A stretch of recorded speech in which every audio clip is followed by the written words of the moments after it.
Donc merci d'être là.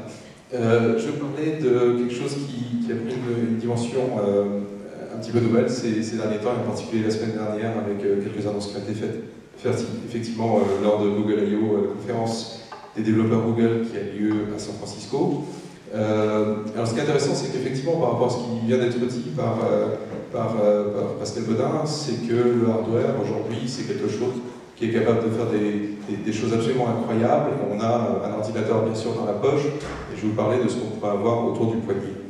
Android Wear, c'est des API qui vont étendre Android tel que vous le connaissez aujourd'hui, pour y rajouter un certain nombre d'API qui va permettre d'avoir des applications qui s'exécutent sur ce qu'on appelle des wearables. Alors je ne sais pas si vous avez une bonne traduction, on va dire des montres, parce que ça c'est quelque chose qui... tout le monde sait de quoi on parle, mais effectivement quelque chose que l'on peut porter. Mais on pense pouvoir aller également, bien sûr, au-delà de tout ce qui monte. Alors il y a tout ce qui est notification, qui est un cas d'usage assez classique. On a une notification sur le téléphone, on est capable de l'avoir sur sa montre. On va voir aussi qu'on est capable de développer des applications qui vont tourner sur la montre. On va voir quelles sont probablement les bonnes pratiques et ce qui peut être intéressant dans ce domaine-là. Avant de rentrer dans tout ça, un problème classique, c'est ça. C'est à la maison, c'est avec des amis, et puis tout le monde se plonge dans son téléphone. Alors, son téléphone fait des choses incroyables, mais ce qui est peut-être encore plus incroyable, ce serait de passer du temps avec ses amis et d'interagir avec eux. Alors oui, il y a peut-être quelque chose d'urgent qui s'est fait, mais la plupart du temps, on regarde, il y a un mail, on passe à autre chose, et puis tiens, il y a autre chose, il y a une notification de Twitter, et puis on se retrouve à passer plus de temps dans son téléphone qu'avec ses amis. Donc c'est quand même un petit peu dommage. On pense qu'avec une interaction de type montre, on va vérifier rapidement quelque chose, ou de toute façon on ne peut pas faire grand-chose avec, on va être capable d'adresser au moins en partie ce problème. Si on regarde ça d'un autre point de vue, on a sorti une statistique qui disent qu'il y a à peu près une centaine de fois par jour où les gens qui ont un smartphone, Android en particulier, où ces gens, 100 fois par jour, vérifient leur téléphone.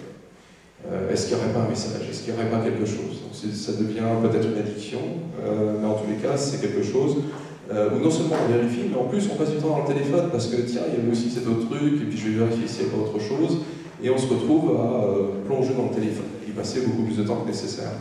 En comparaison, on pense qu'avec le téléphone, avec la montre en particulier, on va être capable d'avoir des interruptions beaucoup plus fines et d'avoir des micro-interactions avec la montre, et d'être capable à ce stade-là d'avoir plus de temps passé dans la vie réelle, on va dire. Alors, bien sûr, une montre, ça peut ressembler à ça. Certaines ressemblent furieusement à ça. Et il y a des choses qu'on doit penser fondamentalement très différemment. C'est une montre qui, certes, peut embarquer une puissance incroyable qu'on avait dans des téléphones, smartphones, qu'on qualifiait de smartphones il n'y a pas si longtemps encore. Pour autant, il y a des choses qu'on doit faire fondamentalement différemment, notamment d'un point de vue design. Véritablement, on va avoir besoin de micro-interactions et de choses qui sont très claires en termes de ce qui est présenté, ce que l'on est capable, les actions que l'on peut avoir par rapport à ceci. Ce que vous connaissez, c'est votre téléphone. Aujourd'hui, on a un quadrillage avec des applications, des actions derrière chacune des applications. Clairement, ce qu'on veut éviter, c'est simplement de se dire qu'on a un écran plus petit et d'avoir une version rapetissée de la même chose. Au contraire, ce que l'on veut, c'est avoir une interface qui soit extrêmement simple, à laquelle on puisse jeter un coup d'œil, et que ce coup d'œil suffise à comprendre ce qui s'y passe, et que l'on ait ce qu'on appelle des micro-interactions. Si l'on passe trop de temps sur la montre, c'est qu'on est sur un cas d'usage qui serait mieux traité sur un téléphone ou sur un ordinateur. Donc ça, c'est vraiment quelque chose d'important. On va trouver trois types d'interactions présentées sous forme de cartes. Donc les cartes qui sont importantes, si vous connaissez des choses comme Google Now, qui vous présente des informations contextuelles par rapport à vos voyages, vos déplacements, par rapport à des choses qui normalement ont un intérêt à un instant précis, on va retrouver ces mêmes concepts sous forme de flux, un flux ordonné, où on va avoir les cartes les plus importantes qui se trouvent dessus, donc le voyage, l'embarquement, un avion dans une heure, et ensuite la météo à destination par exemple. Donc on va avoir des notifications dont vous avez l'habitude sur votre téléphone mobile, des cartes Google Now, et vous allez avoir la possibilité, vous, de développer du contenu pour cette plateforme. On est sur une plateforme Android, on est sur un environnement où on veut inciter un écosystème de développeurs à enrichir ce système. Alors, développement, justement, parlons-en un tout petit peu. De quoi s'agit-il? Quel est l'effort à produire pour développer votre contenu, pousser votre contenu, vos applications sur cet environnement-là? Alors, ce que vous connaissez très certainement sont les notifications. Quand on parle d'Android, les notifications, c'est des choses qui arrivent dans la barre d'état tout en haut. On peut descendre un panel et dedans, on va avoir un certain nombre d'informations. Ce que l'on va vouloir faire, c'est dupliquer ces informations, avoir une sorte de mirroring de ces informations sur la montre. Et sur la montre, on va probablement avoir une mise en place un petit peu différente. Ce qui est intéressant, c'est que tout ce qui est notification aujourd'hui, tel que vous le connaissez sur Android, il y a une API où on peut avoir différents types de notifications, tout ceci est totalement intégré avec Android Wear, si bien que vous n'avez aucun travail à produire pour qu'une information et une notification publiée par n'importe quelle application aujourd'hui se retrouve sur la montre. L'autre chose, c'est qu'on va être capable d'avoir des interactions. Ça, c'est intéressant d'avoir une notification, mais si on peut y répondre, ça sera encore mieux. Et ce sont des choses qui sont arrivées dans Android, on est capable de dire j'ai un message, et dans la notification même, sans même rentrer dans l'application de messagerie, je vais dire je veux l'archiver, ou je veux y répondre, et donc me retrouver dans la possibilité de répondre dans un mail avec une composition de mail. Donc là aussi, on a intégré un certain nombre d'actions standards qui existent aujourd'hui dans les notifications, qui vont être présentées sous forme d'écran à part entière. Donc typiquement, on va avoir la possibilité de naviguer de gauche à droite, de trouver différentes actions associées à la notification qui vient d'être présentée. Et là aussi, c'est quelque chose sans aucune modification de la part du développeur. Là, on va commencer à demander aux développeurs de se pencher sur ce domaine précis des wearables, donc des montres. C'est quand on va vouloir, par exemple, regrouper des notifications entre elles. Imaginez plusieurs mails qui ont été reçus, une sorte de inbox. C'est pas la peine d'envoyer 20 notifications qui sont autant de micro-informations à traiter. On va proposer non seulement de les regrouper, mais d'avoir une action associée à l'ensemble de ces messages. On va avoir également une notification de page qui va permettre de présenter l'information qui ne rentrerait pas sur un écran. On est typiquement ici sur du 320 par 320, il y a un certain nombre d'informations qu'on pourra apparaître. Donc on va être capable de faire du scroll, et on va être capable de combiner ça bien sûr avec tout ce qui est stats.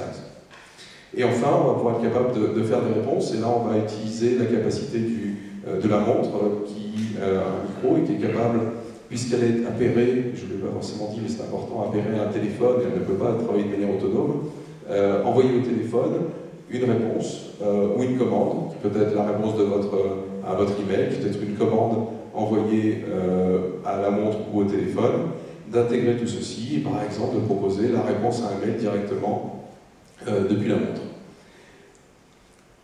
Ce qui a été annoncé la semaine dernière, c'est la disponibilité d'un SDK complet. Donc un SDK, c'est non seulement toutes les notifications que vous avez pu voir, celles qui existaient et celles qui sont enrichies pour adresser ce cas d'usage que sont les montres, mais également la possibilité désormais de développer des applications qui tournent sur cette montre. Donc ce sont des montres qui sont cadencées à un peu plus d'un gigahertz, qui ont, comme je vous l'ai dit, une résolution de 280 ou 320 par 320, qui sont plutôt rectangulaires ou carrées en l'occurrence, avec des designs de montres et qui vont nous permettre de faire plusieurs choses que je pense intéressantes. D'abord, on va pouvoir faire des layouts, donc des mises en page totalement custom. Donc il ne s'agit pas, comme c'est du mail, de prendre, comme vous l'avez peut-être vu, la photo de la personne qui vous l'envoie en fond, et puis de vous mettre le contenu du mail dedans, et ensuite avoir une navigation tout à fait standard avec une réponse, un forward ou un archivage. Avoir quelque chose de complètement spécifique, où on va pouvoir par exemple avoir un contrôle à distance de votre application depuis la montre, avec des boutons qui sont spécifiques. Une API d'échange de données entre la montre et le téléphone. Dans un sens comme dans l'autre, on va être capable d'envoyer non seulement des commandes, mais des données d'un périphérique à l'autre. Et puis, c'est toute la possibilité d'avoir ensuite des API de reconnaissance vocale qui vont permettre de prendre ce qui est dit par l'utilisateur à la montre, de l'envoyer sous forme de flux vers le téléphone et d'en récupérer la transcription, ou bien de demander au téléphone de faire le travail directement. C'est un SDK qui a été testé par un certain nombre de partenaires depuis à peu près 2 mois, dans ses versions bêta, alpha, même en l'occurrence, je dois avouer que c'était pas très sec jusqu'à il y a peu de temps. Ce sont autant de gens qui aujourd'hui ont soit déjà des applications existantes qu'ils souhaitent enrichir par une expérience sur une montre, soit qui vont et qui ont commencé à créer des applications qui n'auraient peut-être pas pu exister s'il n'y avait pas cet environnement, ce nouvel environnement, ces nouveaux périphériques. Alors, comme je l'ai dit rapidement, il y a 3 types d'API fondamentales. Ce sont des API qui peuvent être appelées depuis le téléphone ou depuis la montre. Quand on parle d'échange de données, ce sont des échanges qui sont propres à une application, qui ne sont pas partagés entre différentes applications. Et les 3 couches ici, les 3 API, alors la première est assez simple, hein, l'API Node, donc on a des nœuds qui apparaissent et qui disparaissent. On peut s'abonner au fait que la connexion entre la montre et le téléphone se fait ou se perd.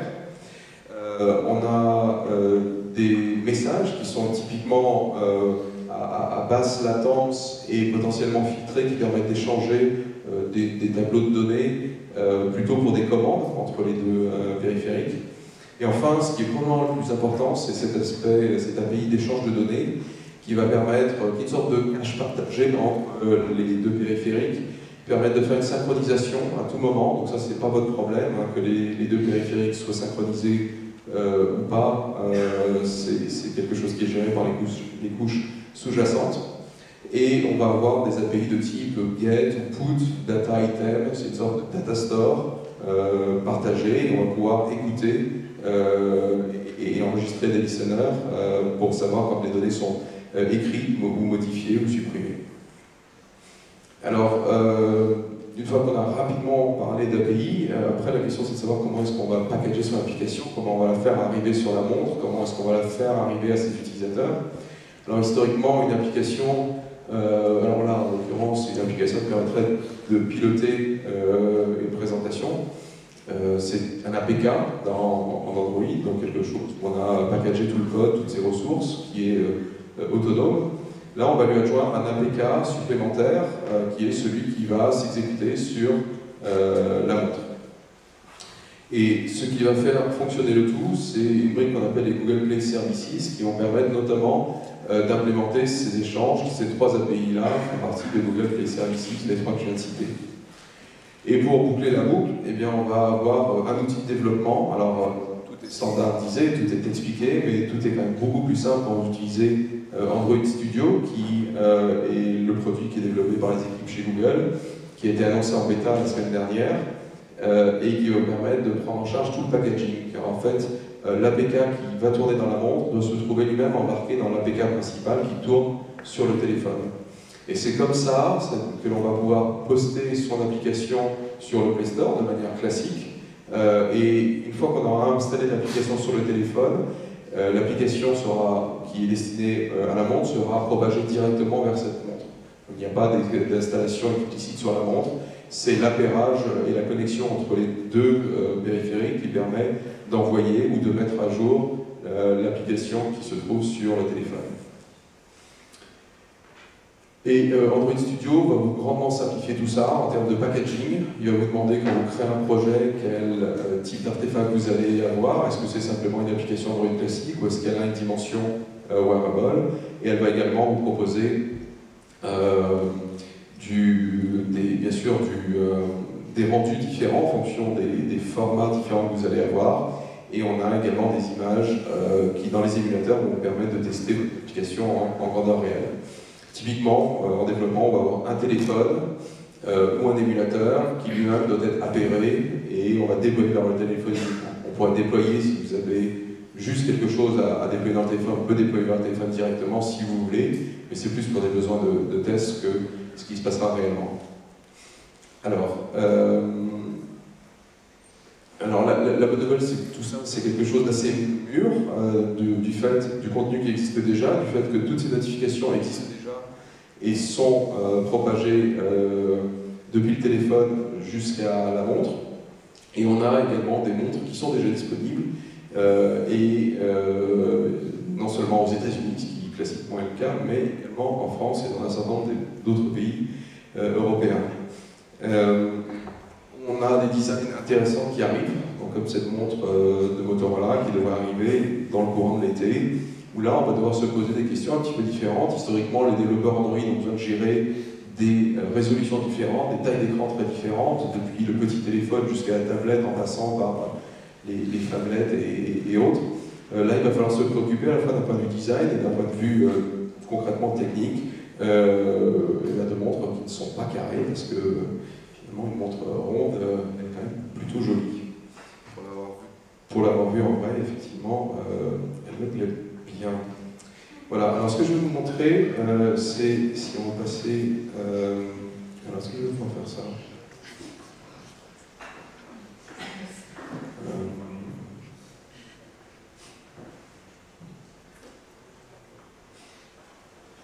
Je pense que je vais pouvoir faire ça bien, si j'y arrive. Si je fais ça. Ah, j'ai tout fermé. Presque. Alors, et là, on va.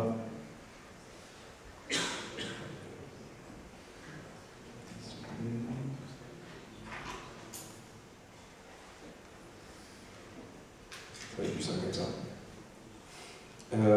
Donc, ce que je voulais vous montrer,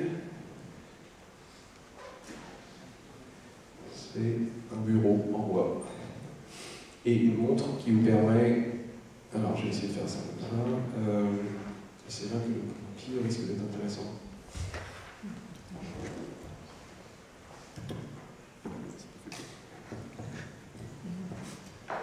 C'est pas grave. On va essayer.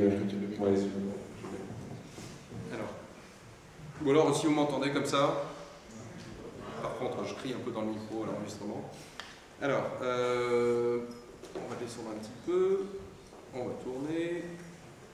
Et on va faire le point. Voilà. Alors, par défaut, la montre est soi-disant éteinte. Ce qu'on peut faire, bien sûr, c'est l'allumer et avoir une luminosité plus importante, à tel point que vous ne voyez pas grand-chose, et voir qu'on a des notifications en bas. Donc le but, c'est qu'elle ne soit vraiment pas perturbante, et même s'il y a potentiellement une petite vibration quand une notification arrive, on n'a absolument pas besoin de on ne devrait pas se sentir obligé de vérifier à chaque fois que quelque chose arrive. Donc ensuite, ce sont des cartes. Alors, du coup, je vais remonter là.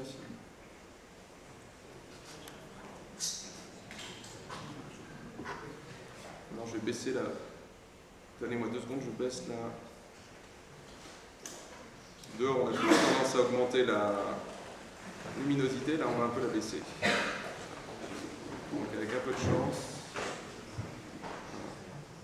Donc on a des cartes qui vous permettent de voir, en l'occurrence là, une demande LinkedIn. Alors c'est un peu dangereux de faire des démos comme ça parce qu'on ne sait jamais ce qui peut se passer. Donc pour tous ceux qui jouent, mais du coup vous voyez quelque chose. Ensuite on va être capable de répondre à cette demande. En l'occurrence ici LinkedIn, tout ce qu'il propose c'est d'ouvrir dans le téléphone, ce qui peut être pas mal, hein, ou bien de regarder ça un petit peu plus tard. Bon, en l'occurrence j'ai un jeu. Sur mon téléphone, ce jeu m'envoie des notifications.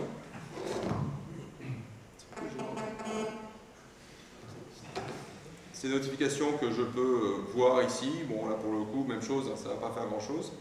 Par contre, je peux parler à la montre, donc je peux lui dire des choses du genre OK Google, naviguer vers l'aéroport de Nice Côte d'Azur. Si je suis bien connecté. Ah oui, alors par contre, le truc c'est que je suis en Edge.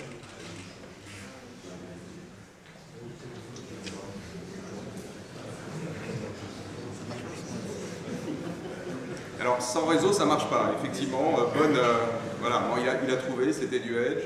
Alors je sais pas si... Et donc il lance une navigation qu'il a lancée également sur le téléphone.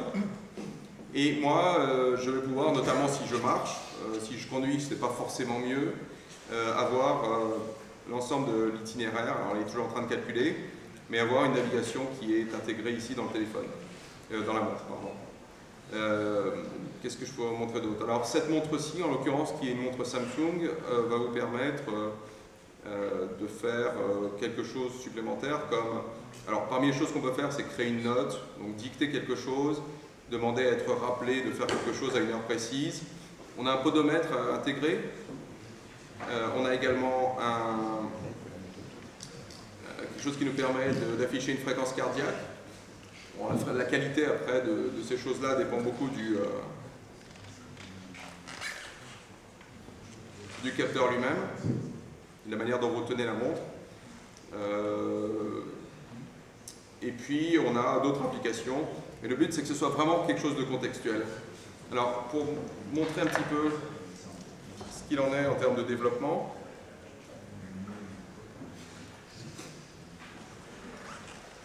du coup, je vais rentrer.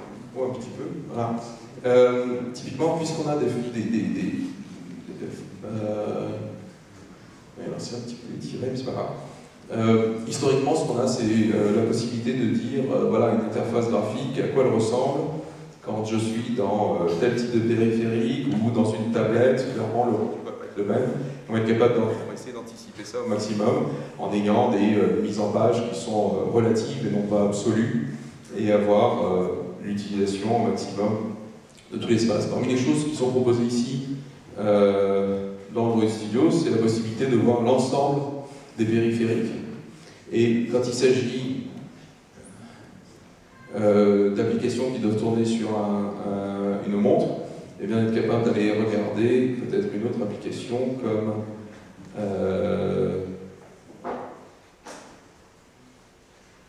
celle-ci. C'est extrêmement simple. Donc on va avoir une dépendance, on va avoir une application principale et puis on va avoir son composant wearable qu'on va pouvoir lancer indépendamment si on veut le faire.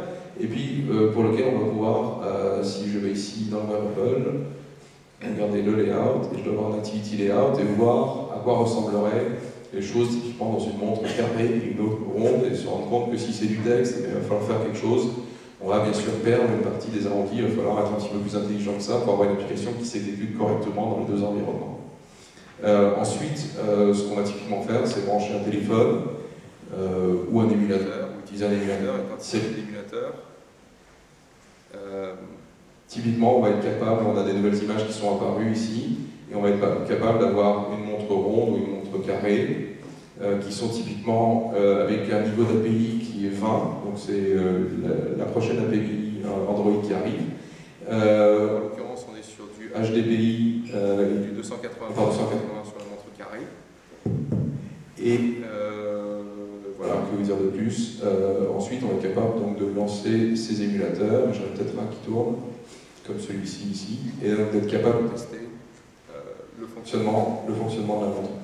Je ne sais pas si c'était listé, on est sur deux premières montres qui viennent d'arriver, il y en a une troisième qui arrive cet été, les deux premières sont à $200 ou 200 € en l'occurrence. On verra où sont les prix dans 6 mois, dans 1 an, mais attendez-vous à ce qu'on ait quand même beaucoup plus. Et en ce qui concerne les applications, les notifications aujourd'hui sont un cas d'usage particulièrement intéressant déjà, et puis les applications elles-mêmes qui tireront parti peut-être des API de type hardware, de type accéléromètre, de type podomètre et fréquence cardiaque, sont autant de choses qui sont disponibles pour les développeurs, qui leur permettent de développer des applications pour la montre. Voilà ce que je voulais vous dire rapidement.